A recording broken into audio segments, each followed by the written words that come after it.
Hi friends, Ayyanar துணையில் நாளைக்கு என்ன நடக்க போகுதுன்னு பார்க்கலாம். வாங்க வீடியோக்குள்ளே போகலாம். நம்ம சேனல் இன்னும் சப்ஸ்கிரைப் பண்ணாதவங்க சப்ஸ்கிரைப் பண்ணிக்கோங்க. கார்த்திகா அவங்க அம்மா கொடுத்த சேரீ எல்லாம் கட்டிக்கிட்டு மாப்பிள்ளை பார்க்க வர்றதுக்கு ரெடி ஆயிடுறாங்க.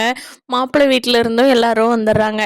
கார்த்திகாவுக்கு மனசே இல்லை, முகத்தை சோகமாக வச்சிட்டு இருக்காங்க. அவங்க அம்மா, ஏய் என்னடி இவ்வளோ சோகமாக இருந்தா, சந்தோஷமா சிரிச்சிரு அப்படின்னு சொல்கிறாங்க. கார்த்திகாவுக்கு நினப்பெல்லாம் சேரன் மேலேயே இருக்குது. கம்முன்னு நம்மளும் நிலா மாதிரி சேரன் மாமாவோட ஓடி போய் கல்யாணம் பண்ணிக்கலாமா? என்ன பண்ணுறது என்னன்னே ஒன்றும் புரியலையே. கடவுளே எப்படியாவது என்னை காப்பாற்றிடு அப்படின்னு நினச்சிட்டு இருக்காங்க. சேரன் வீட்டில் சேரன் அண்ணா எல்லாத்துக்கும் சமையல் ரெடி பண்ணி முடிச்சுட்டு எல்லாரும் சாப்பிட்டு படுக்கலான்ட்டு இருக்காங்க. அப்போ நம்ம சோழன், பாண்டியன், பல்லவன் எல்லாம் உட்காந்து பேசிகிட்டு இருக்காங்க. நிலாவும் ஜாயின் பண்ணிக்கிறாங்க. டேய், நம்ம கார்த்திகாவை கூட்டிகிட்டு சேரன் அண்ணன் கல்யாணம் பண்ணி வச்சிடலாமா அப்படின்னு சோழனும் பாண்டியனும் கேட்குறாங்க. அதுக்கு சேரன் சொல்கிறாரு, ஏண்டா போலீஸ் இன்னைக்கு கூட்டிகிட்டு போனதே உங்களுக்கு பத்தலையா? இன்னைக்கு போய் ஏதோ போங்கன்னு வீட்டுக்கு சாட்டி விட்டாங்க.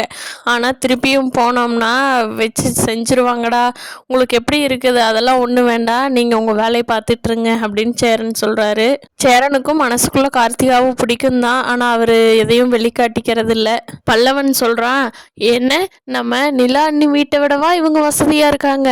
நிலா அண்ணியோட அப்பா அவங்களாம் எவ்வளோ பெரிய வீடு, ஆனால் அவங்களே நிலா அண்ணி சம்மதத்தோட கல்யாணம் பண்ணிக்கிட்டதுனால அவங்களாலேயே எதுவும் பண்ண முடியல. கார்த்திகாவோட அம்மாவும் பெரியப்பாவும் என்ன அண்ணா பண்ணிடுவாங்க? நம்ம கார்த்திகாவை எப்படியாவது கூட்டிகிட்டு சேரண்ணா கல்யாணம் பண்ணி வச்சிடலான்னா, நம்ம சேரண்ணாவுக்கும் வெளியில் எங்கேயும் பொண்ணு கிடைக்க போகிறதில்ல. நம்ம கார்த்திகாவுக்கும் அண்ணனை ரொம்ப ரொம்ப பிடிச்சிருக்கு. அதனால் கார்த்திகா வந்தால் நல்லா இருக்கும்ண்ணா. நம்ம எப்படியாவது கார்த்திகாவை கல்யாணம் பண்ணி வச்சிடலாமா அப்படின்னு பல்லவன் கேட்குறாரு. அதுக்கு சேரன், டேய் சும்மா இருக்க மாட்டேன், என்னடா சின்ன பையன் மாதிரி இரு அப்படின்னு சொல்லி பல்லவனை சேரன் மிரட்டிட்டு இருக்காரு. ஆனால் பாண்டியனுக்கும் சோழனுக்கும் இது நல்ல ஐடியா தான் அப்படின்னு நினச்சிட்டு இருக்காங்க. பார்க்கலாம் ஃப்ரெண்ட்ஸ், இனி வரப்போகிற நாட்களில் சேரனுக்கும் கார்த்திகாவுக்கும் கல்யாணம் ஆக போகுதா, என்னென்ன பிரச்சனை வரப்போகுதுங்கிறத. தேங்க்யூ.